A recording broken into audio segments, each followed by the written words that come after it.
Here are 3 quick things to know about concerning the recent September 2025 update for PowerDirector 365 users.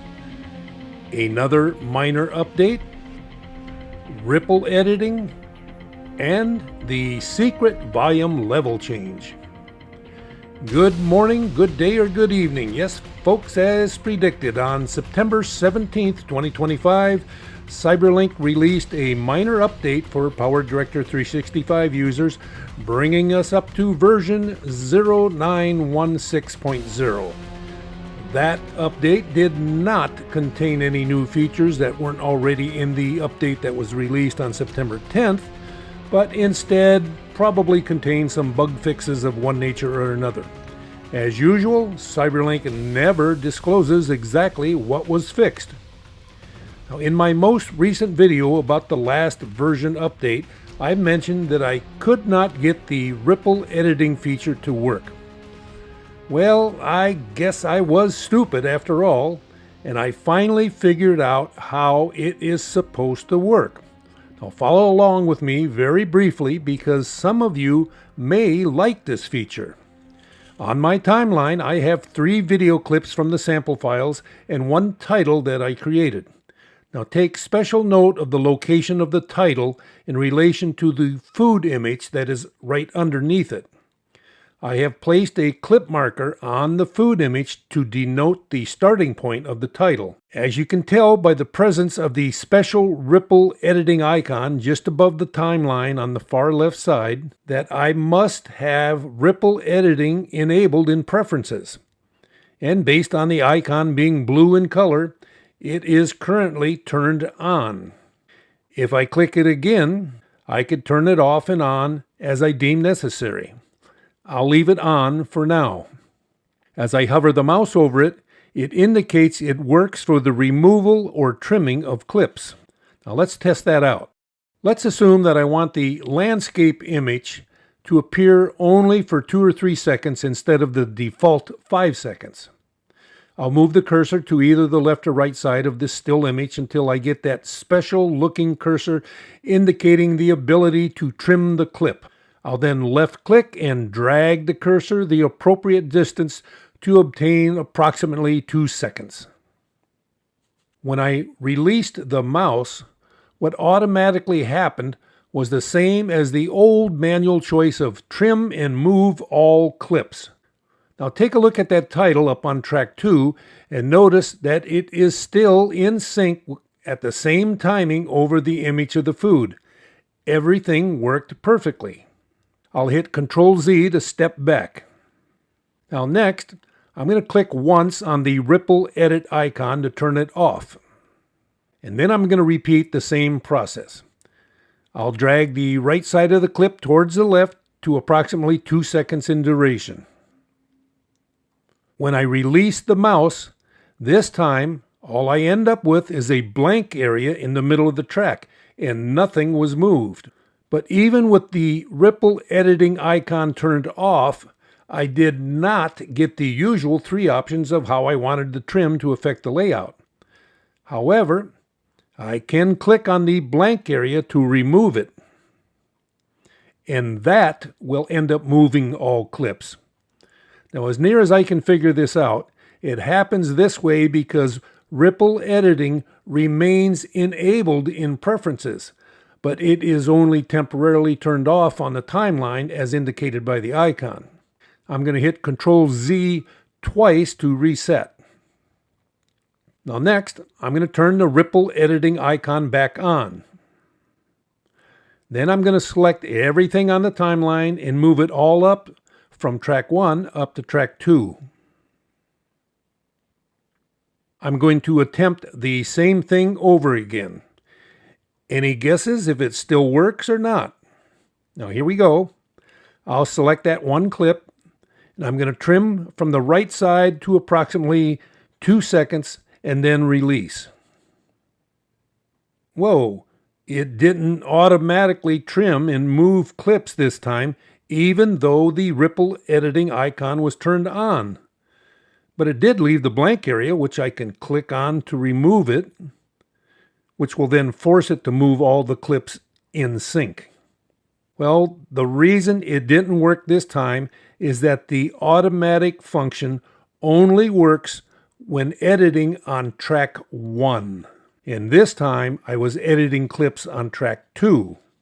Now, I don't know if this is a bug or a design feature.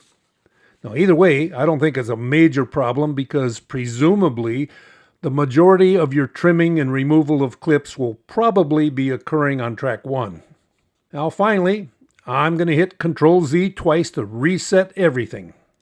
Now, next, I'm going to go up to Preferences and Editing, and there I'm going to uncheck the option to enable ripple editing. And then I'm going to repeat the entire process one more time.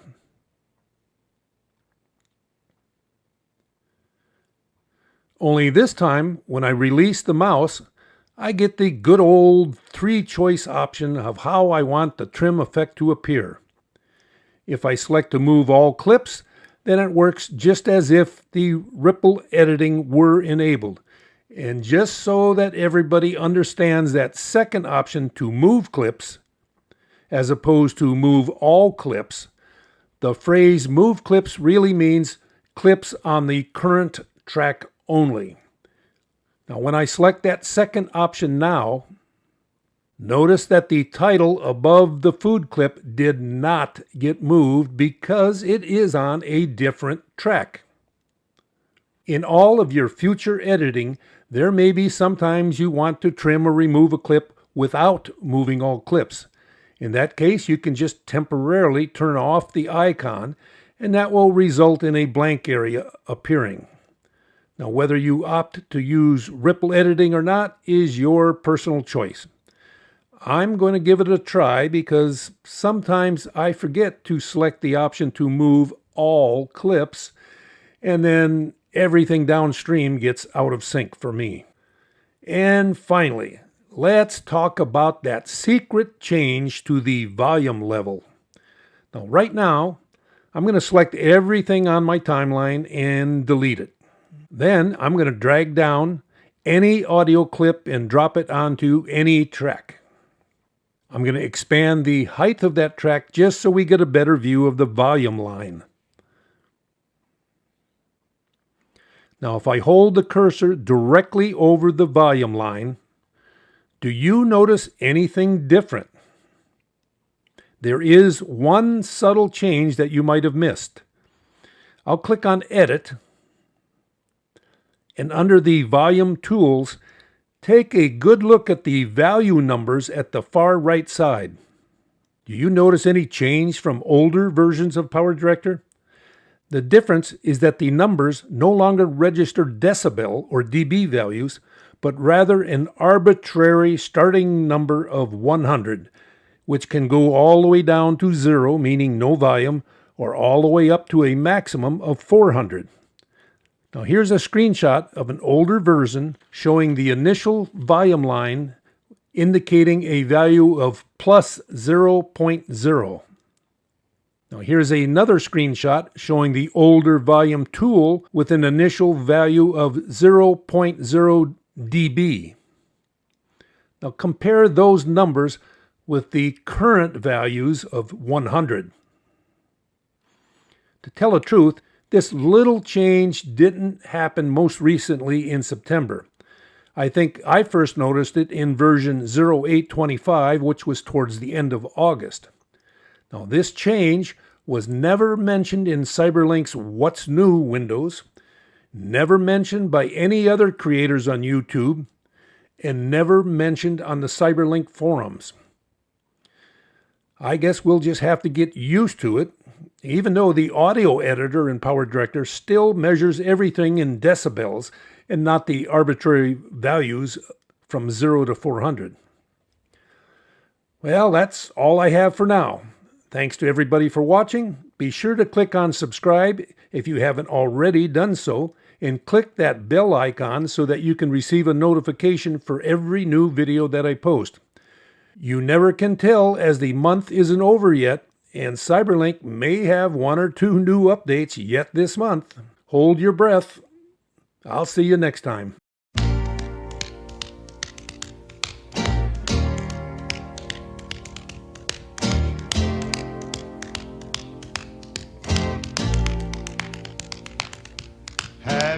up past the corner of 4th and Grand, where a little ball of rhythm has a shoeshine stand. People gather round and they clap their hands. He's a great big bundle of joy. He pops a boogie woogie rag, the Chattanooga shoeshine boy. He charges you a nickel just to shine one shoe. He makes the oldest kind of leather look like new. You feel as though you want to dance when he gets through. He's a great big bundle of joy.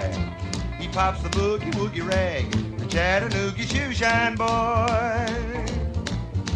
It's a wonder that the rag don't tear, the way he makes it pop.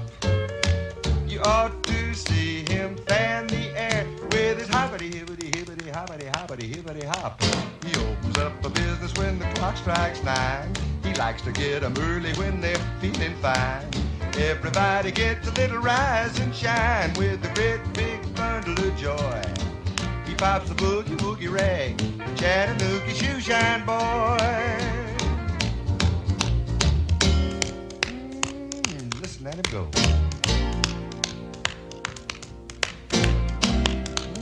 Don't that tickle you?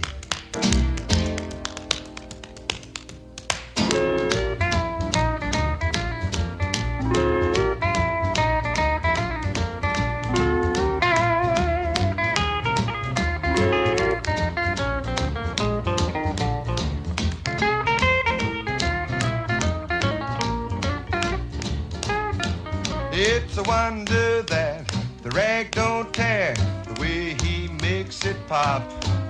Just listen to him fan the air. Here goes. He opens up a business when the clock strikes 9. He likes to get 'em early when they're feeling fine. Everybody gets a little rise and shine with a great big bundle of joy. He pops the boogie woogie rag, the Chattanooga shoeshine boy.